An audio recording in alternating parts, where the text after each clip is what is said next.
할렐루야.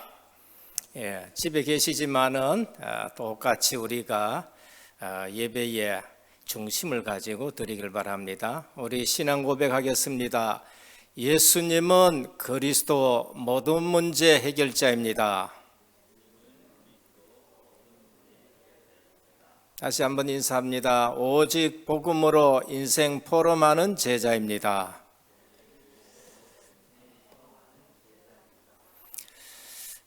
갑자기 비대면으로 전환해서 이제 예배를 드리게 되었습니다. 큰 일이 있은 것은 아니지만은 예방 차원에서 만일의 경우를 대비해서 갑자기 이렇게 했습니다.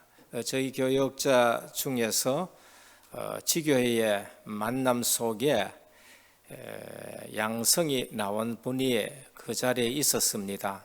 그래서 월요일 날 저녁에 그런 일이 있었었는데 이제 알기를 어제 알았어요. 그래서 어제 바로 검사소에 가서 검사하라 그러고 우리 방역팀과 의논해서 미리 예방 차원에서 비대면으로 전환시켰습니다. 만일의 경우에 안전을 위해서 그랬습니다. 우리 주님이 안식일이 사람을 위해서 있는 것이 사람이 안식을 위해서 있는 것이 아니고 안식일이 사람을 위해서 있다라고 말씀하셨습니다. 우리가 그처럼 중요한 사람입니다. 구원받은 자는 굉장히 중요해요. 그래서 우리는 언제든지 거리라든지 방역 수칙을 지키면서 우리가 또 예배를 드립니다. 그래서 이 부분을 통해서 우리가 빨리 깨달아야 될 것은 새로운 시대가 열리고 있다라는 것을 알면 됩니다. 새로운 시대라고 해가지고 복음운동은 중단이 되어 있느냐? 전혀 그런 거 아닙니다. 예배가 중단이 되어 있느냐? 전혀 그런 거 아닙니다. 혼자 있어도 예배 드릴 수가 있는 사람이 되어야 되는 겁니다. 시대는 항상 변합니다. 그 항상 변할 때마다 하나님은 그 시대에 복음 메시지를 계속 주고 계셨어요. 그래서 그거를 우리가 언제든지 깨달아야 합니다. 문제에 절대 속지 말고 사건에 속지 말아야 되는 것입니다. 그래서 코로나 시대가 온다든지 또 이보다 더한 팬데믹 시대가 온다든지 하더라도 우리는 예배와 언약 붙들고 전도 선교하는 것은 멈추지 않아야 되는 겁니다. 그 시대에도 현장에는 구원받을 자가 있기 때문에 그렇습니다. 그 시대에도 하나님은 지구와 역사를 구속사 중심으로 움직이기 때문에 그래요.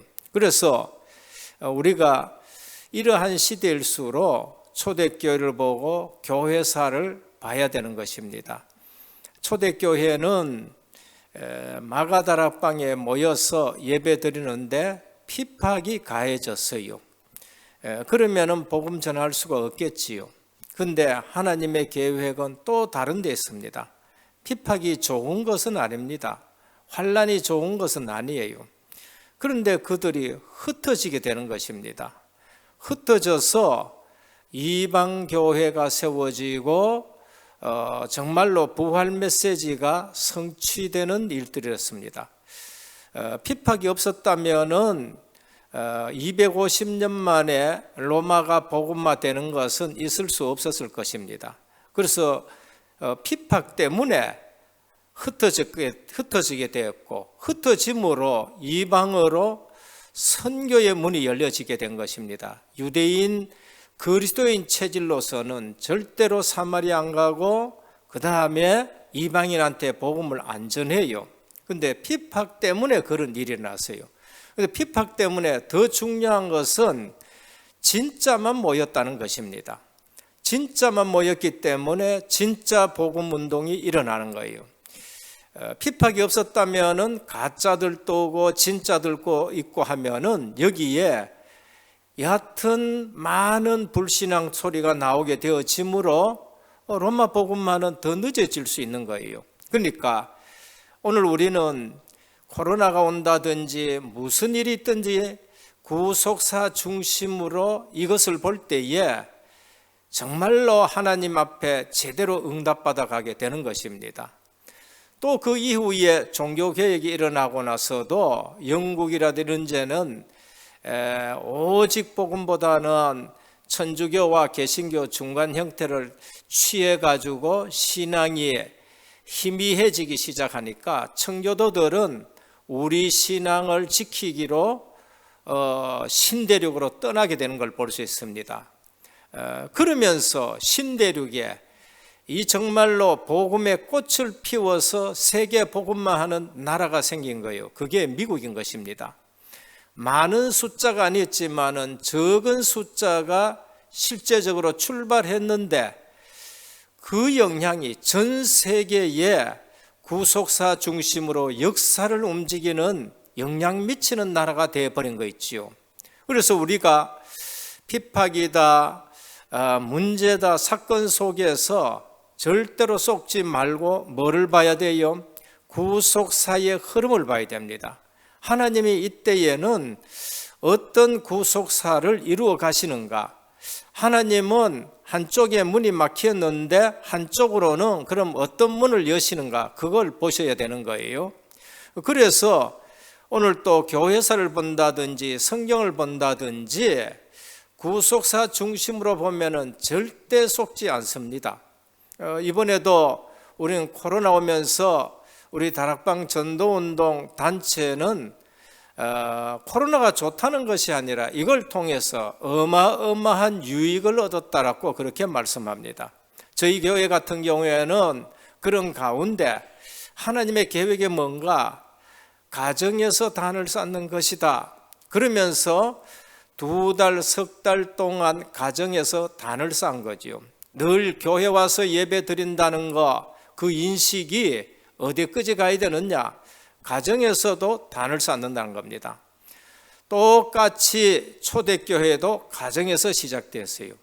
로마가 어마어마한 핍박을 할 때에 그들은 신앙생활이 끊어진 것이 아니고 어디로 들어갔냐? 카타콤으로 들어갔어요. 그러니까 카타콤에서 예배드리고 카타콤 공동체가 생겨지고 거기 카타콤에 교회가 생겨지고 이런 일들이 일어나게 되는 걸 볼 수 있습니다. 그렇기 때문에 오늘 우리는 복음 가진 자들은 문제 사건 속에 절대로 속지 말고 뭐를 보셔야 되느냐? 하나님의 계획을 보고 그리고 구속사 중심으로 역사의 흐름을 보시고 거기에 복음 가진 자로서 쓰임 받아야 됩니다. 오히려 한쪽에서는 어마어마한 문이 열렸어요. 저들도 늘 현장에 갔습니다마는 문이 막혔지요. 그런데 비대면 시대에 하나님은 우리 교회에 온라인 시스템을 전부 준비해 가지고 브라질 같은 경우에는 이걸로서 훈련을 시켰는데 전에보다가 더 많은 사람들이 들어와 가지고 훈련을 받을 수 있게 되는 겁니다. 그리고 이 시대에 브라질에 교회도 세워지고 오히려 신학교가 세워져서 80몇 명이 들어와서 훈련받는 거 있죠. 만일에 제가 가가지고 거기서 신학교를 한다, 80몇 명이 들어오질 못합니다. 그러나 우리 중남미 강사들을 통해 가지고 계속적으로 메시지를 보내면서 80몇 명의 신학생들이 지금 훈련을 받고 있고 어저께 하고 오늘 하고는 WRC를 했어요. 브라질 WRC. 거기에 렘넌트들이 들어와 가지고 WRC 행사를 하게 되고 그들이 고백하는 것을 또 보면서 오늘 아침에도 이처럼 화면을 보면서 파스토로 박 이렇게 얘기하고 저는 또 조아옹 파스토로 이러면서 인사를 나누면서 행사를 진행하게 되었습니다. 오늘 우리는 이 한 시대에 미리 예방도 해야 되고 정말로 수칙을 지키면서 교회에서 예배드리고, 그렇지 못할 때는 가정에서 단을 쌓고, 또 핍박하는 곳에는 중국 같은 교회는 카타콤에 들어가듯이 숨어서 예배를 드리는데, 이걸 누가 다 막을 수 있느냐? 막을 수 없다는 거예요. 그래서 우리 룻기를 하면서 뭐에 속지 말아야 되느냐? 흉년에 속지 말아야 돼요. 사건에 속지 말아야 돼요. 똑같은 언약 가진 사람인데 흉년에 썩으니까 어떻게 됐냐? 모압에 내려가 가지고 얼마나 고생하는지 모릅니다. 고생하는 것으로서 하나님 살아계심을 나타내지 말고, 정말로 믿음의 신실함과 믿음의 성실함과 믿음의 결단 속에서 하나님이 주시는 축복을 누리면서 살아계신 하나님을 나타내야 돼요. 모압에 내려갔을 때는 고생 가운데 살아계신 하나님이 보여진 것입니다. 그래서 룻이 따라 올라온 거예요. 가나안 땅 베들레헴에 들어와서는 어디냐? 응답하시는 하나님, 축복하시는 하나님을 통해서 하나님이 살아계시고 하나님이 영광 받으시는 거예요. 그게 우리에게 주시는 룻기의 메시지인 것입니다.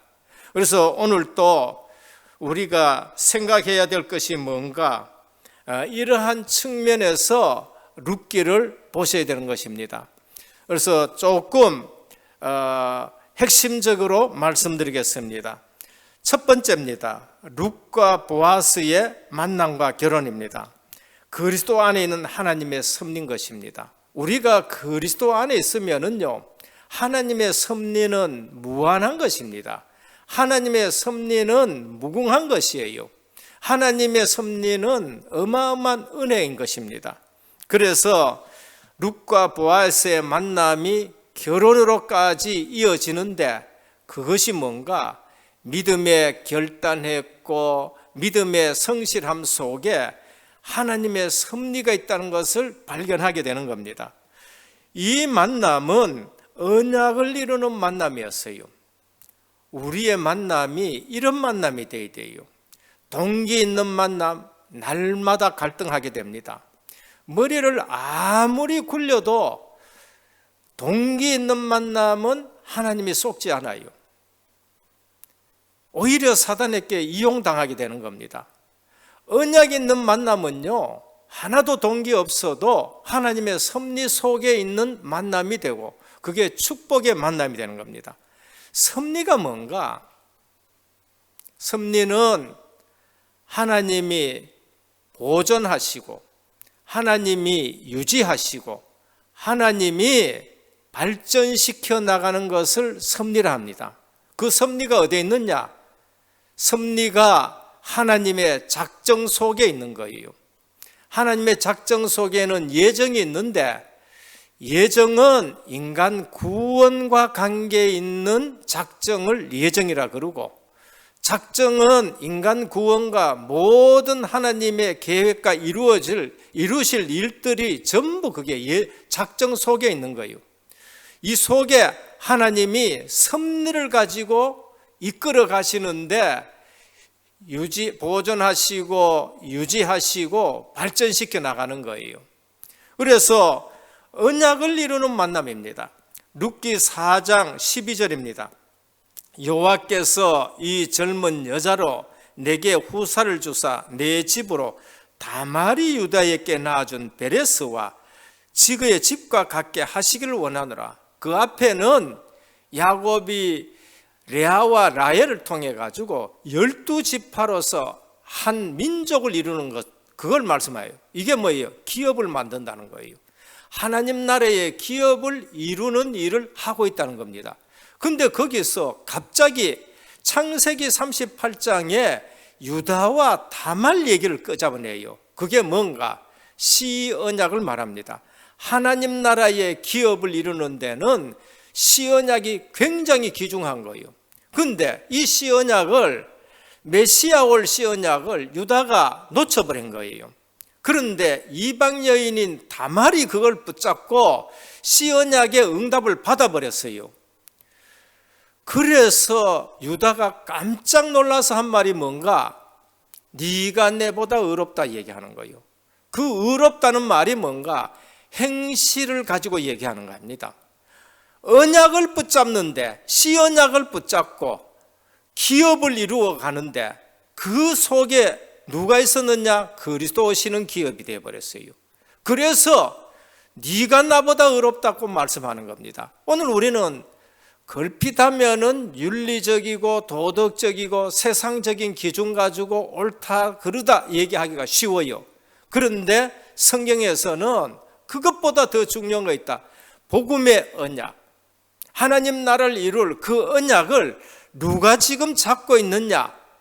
거기에 다말이 의롭다고 그렇게 말씀한 거예요. 오늘 그것을 지금 룻과 보아스에게 말씀하는 겁니다. 우리는 대부분 알지 못하나 미래에 큰 계획이 있는 만we, 내가 예수 그리스도 안에 있다. 내가 가나안 땅, 전도, 선교, 세계 복음화 안에 있다. 우리는 몰랐는데 하나님은 어마어마한 만남의 축복을 준 거 있지요. 그래서 하나님 나라의 기업을 이룰 만남이라는 것입니다. 이것은 희귀하며 이것은 신기한 만남입니다. 왜? 하나님의 놀라운 섭리가 이루어지는 만남이기 때문에 그렇습니다. 그래서 장소가 알고 보니까 베들레헴 성읍이요.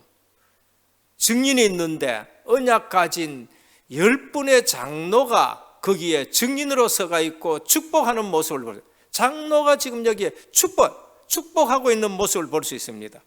그래서 엘리멜렉 가정이 살아나게 되고 그러면서 명예가 회복이 되어지고 나미와 룻의 이름이 이 정말로 영광스럽게 되가 하나님이 영광받게 되는 것이고 한 기업이 회복이 되어지는 일들이 생기는 걸 볼 수 있습니다.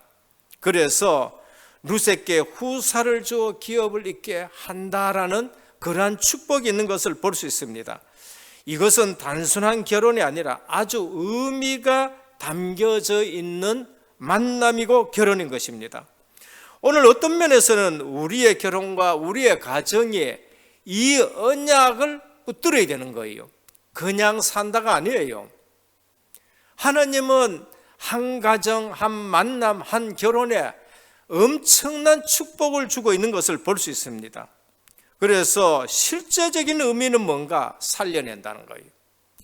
오늘 나오미의 가정, 룻의 가정, 엘리멜렉의 완전 망한 가정을 기업을 잇게 하는 그러한 살려내는 일들이 있는 것입니다.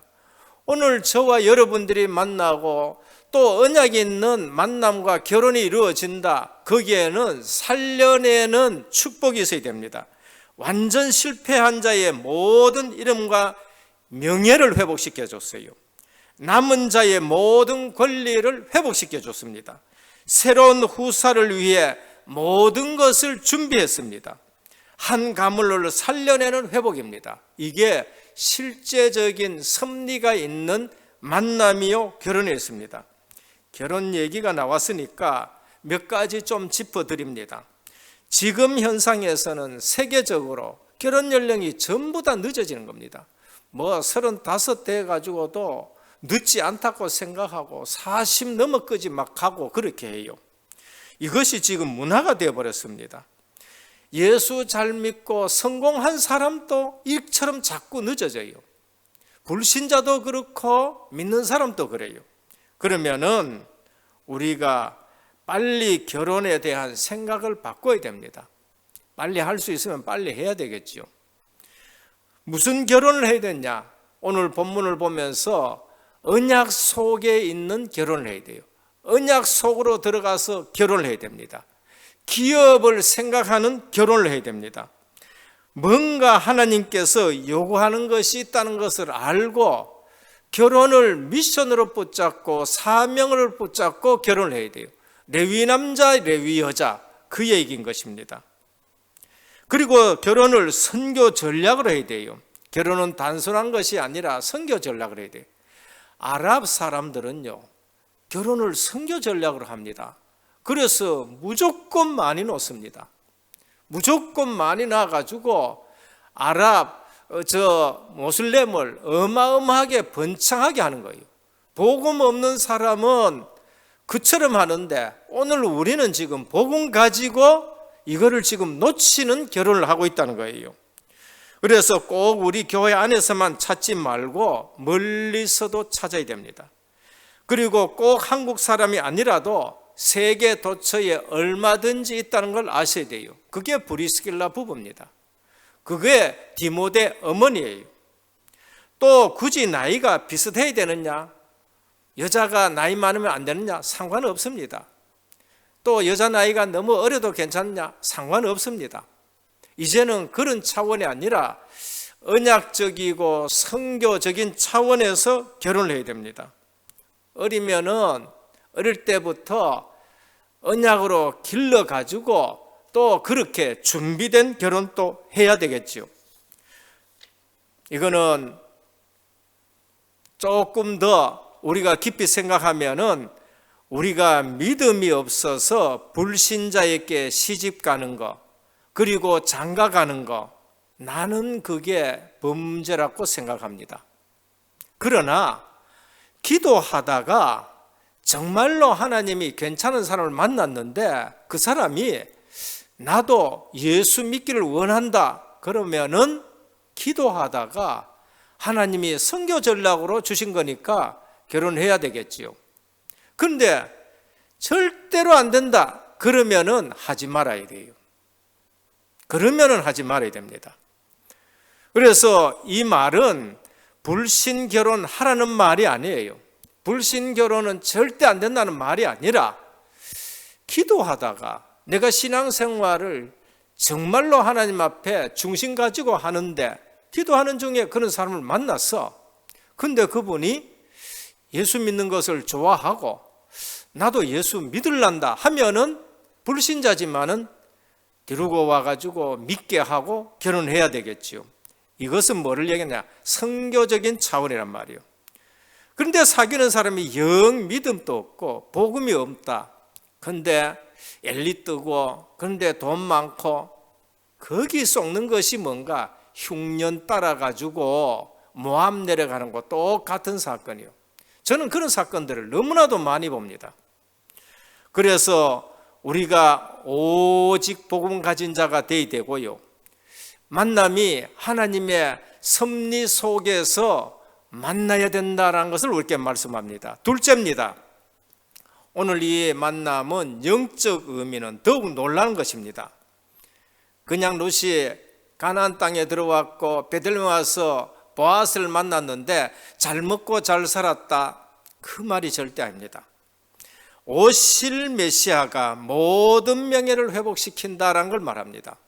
오늘 우리가 복음 안으로 들어오고 언약 안으로 들어오면은 과거는 어땠든지 간에 하나님은 모든 명예를 다 회복시키는 겁니다. 그걸 아셔야 돼요. 왜냐하면은 오늘 이 두 사람이 만났는데 그 후손 중에 누가 나와 버렸느냐? 다윗 왕이 나왔어요. 그걸 지금 마지막에 기록해 놨습니다.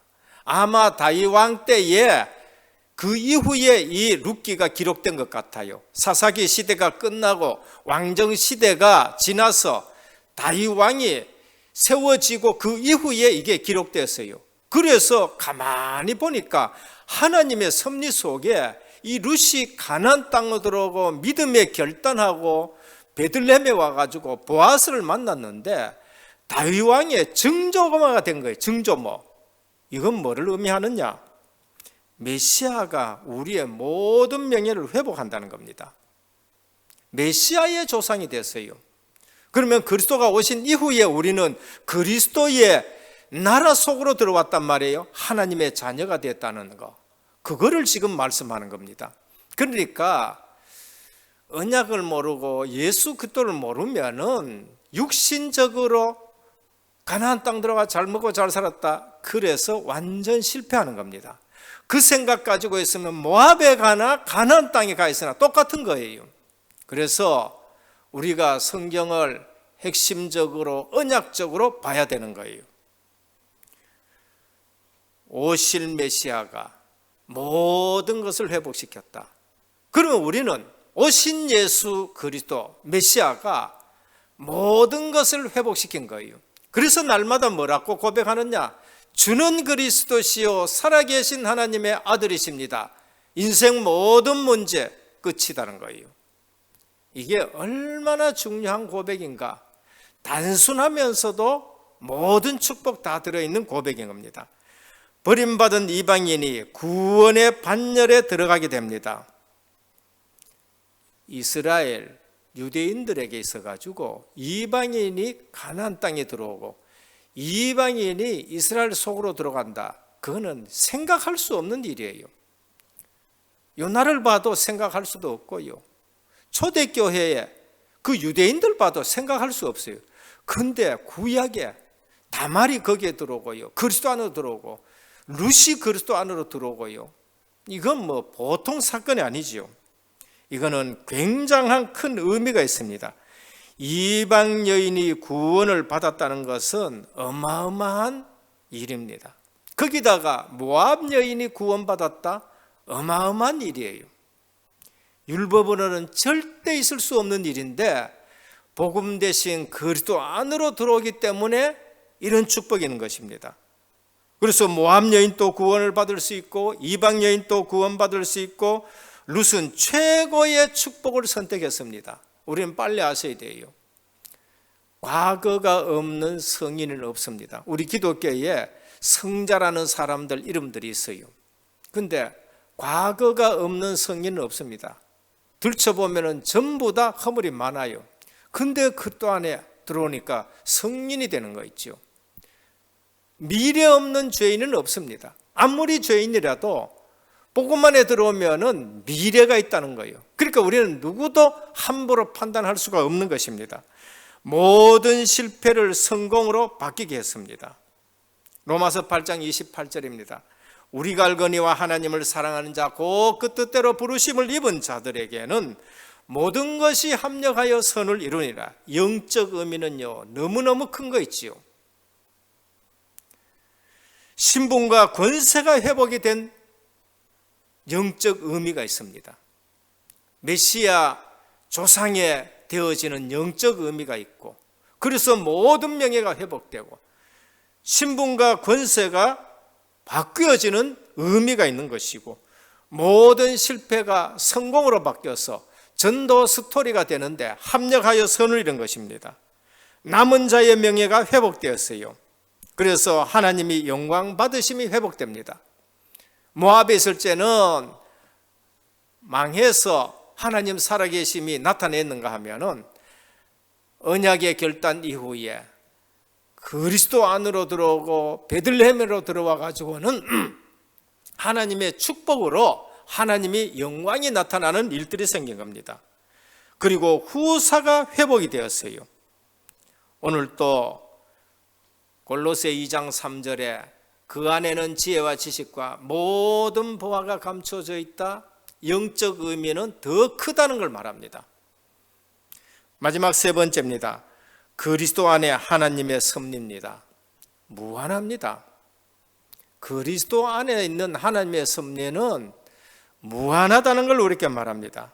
메시아에 관한 하나님의 섭리는 무한합니다. 막을 수가 없어요. 여자의 후손이 뱀의 머리를 상하게 할 것이다. 뱀은 그의 발꿈치를 상하게 한다. 절대 복음 못 막습니다.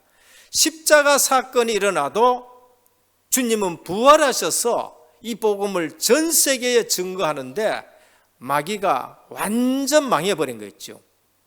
그리스도를 죽이면은 끝날 걸로 생각했는데 그리스도를 죽였는데 인류의 모든 죄가 대속하는 사건이 되어버린 거예요.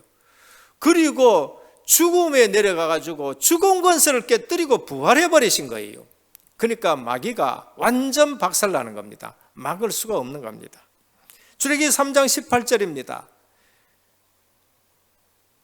남자아이는 전부 다 죽이는데 6월절 어린 양 피 발라버렸는데 완전 출애굽 역사가 일어난 거 있죠. 더 큰 역사가 일어나 버린 겁니다. 보라 처녀가 잉태하여 아들을 낳을 것인데 그 이름을 임마누엘 하리라.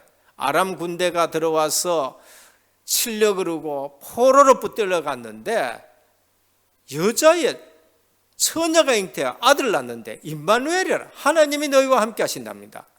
포로로 붙들려 갔는데 성전에 계신 하나님이 성전에서 떠가지고 예루살렘 성전에서 떠가지고 어디로 가버려요? 바벨론으로 가신 거예요. 임마누엘 하러 가신 거예요. 막을 수가 없는 거예요. 불 가운데 넣으니까 거기에 하나님이 함께 계시고 사자굴에 넣으니까 사자굴에 하나님이 함께 계셔버린 거예요. 그래서 그리스도 안에 하나님의 섭리, 메시아의 관난, 하나님의 섭리는 막을 수가 없고 무한합니다. 주는 그리스도시요 살아계신 하나님의 아들이십니다. 바요나 시몬아 네가 복이 있도다. 내가 이 반석에 내 교회를 세우리라. 교회를 막을 수가 없다는 걸 말합니다.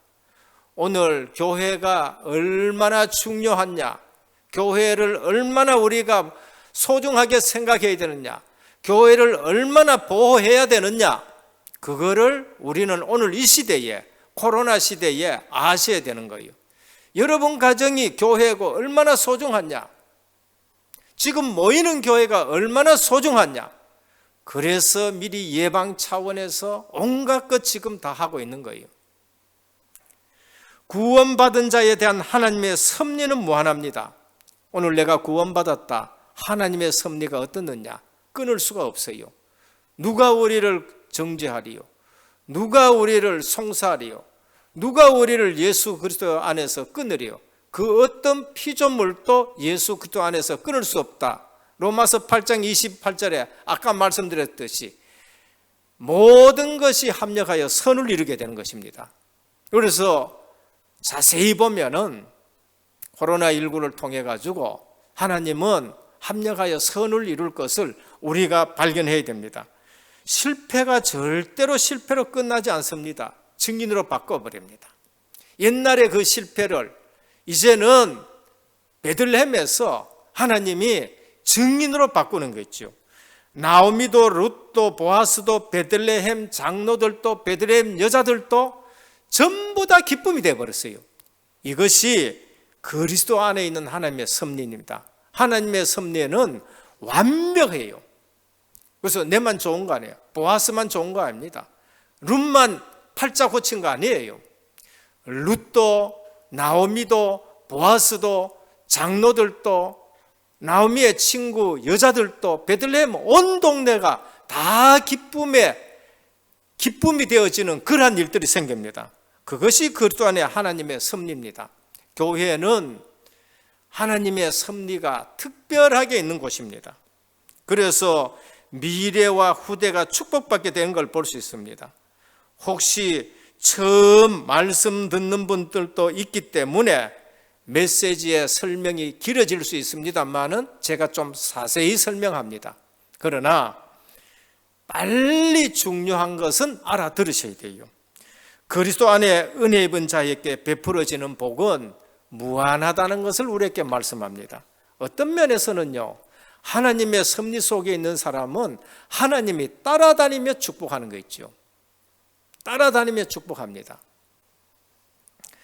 구원의 축복의 오묘함을 나타내는 하나님의 섭리입니다.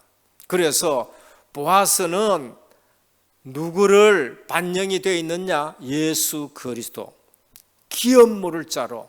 그리스도는 오늘 우리의 기업 물을 자로 오셨는 것이고 구약의 보아스가 그것이 반영된 인물이에요. 그럼 오늘 우리 삶 속에 우리가 얼마나 큰 축복을 받았느냐? 보아스와 같은 그런 축복을 받았고 우리를 통해 가지고 만나는 모든 사람들이 기업물을 그런 축복을 받아야 되는 것이에요. 그래서 오늘 또 이스라엘의 대를 이어갔고 우리는 교회를 이어가야 돼요. 우리는 교회의 구속 사역에 쓰임받는 인물들이 되어야 됩니다. 왕을 낳게 되었고 다윗을 낳았지요.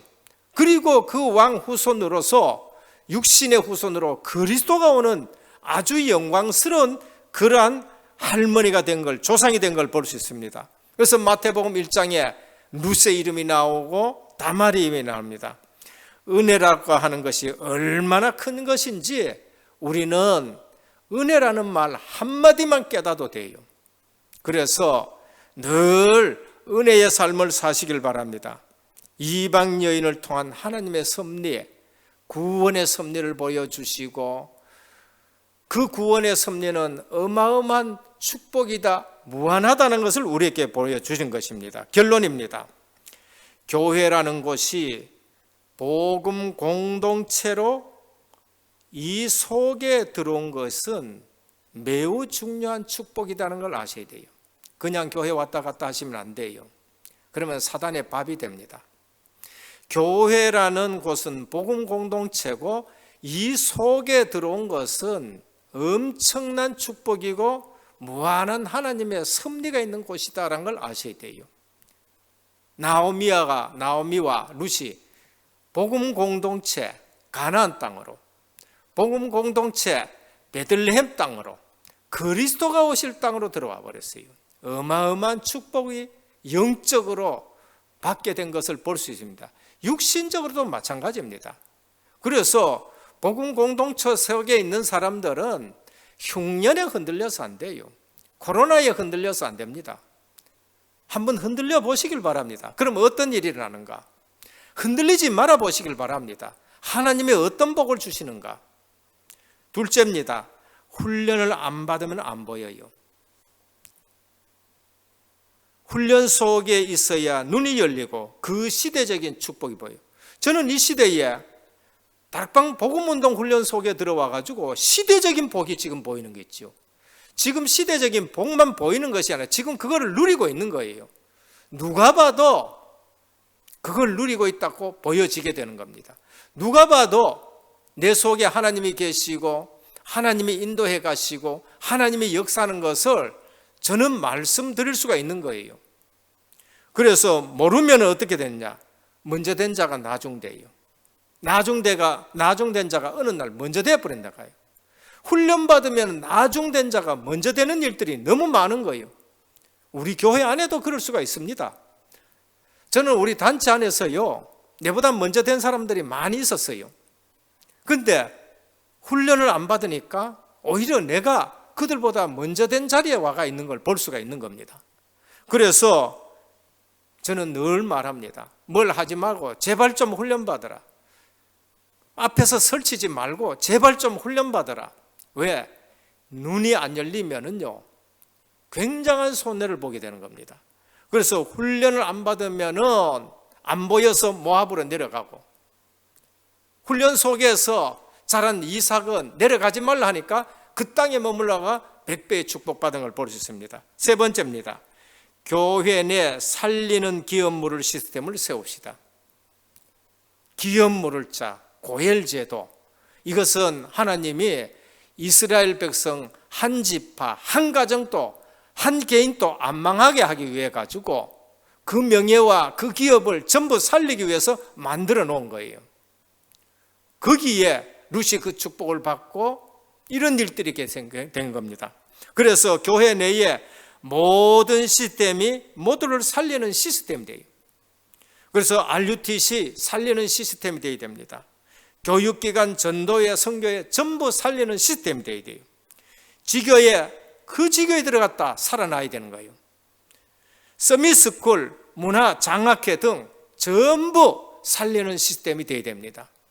오늘 또 그리스도 안에 있는 하나님의 섭리, 은혜가 무한하고 축복이 무한하고 만남에 엄청난 하나님의 계획이 있다라는 것을 아시고 우리 후대들이 이 언약 붙들고 일어나야 되고 우리는 살리는 그러한 시스템을 만들고 특별히 앞으로 우리는 가정을 이룬 것이 언약 가정을 이룬다는 것이 이처럼 중요하구나, 만남이 이처럼 중요하구나 라는 것을 아시고 모두 중대원 훈련이라든지 기본적인 훈련에는 들어오셔서 영안도 열려지고 가정 살리고 세계복음화에 중요한 명문가정 되기를 예수 그리스도 이름으로 축원합니다. 기도합니다. 주님 감사합니다.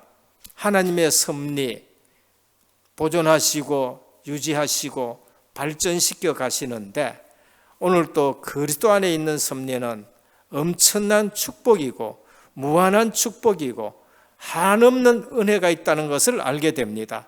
오늘 또 하나님이 우리를 간섭하고 계시는데 코로나19 속에서도 하나님이 무엇을 원하는지 우리가 말씀을 통해서 예배를 통해서 다시 한번 언약으로 잡게 하옵소서.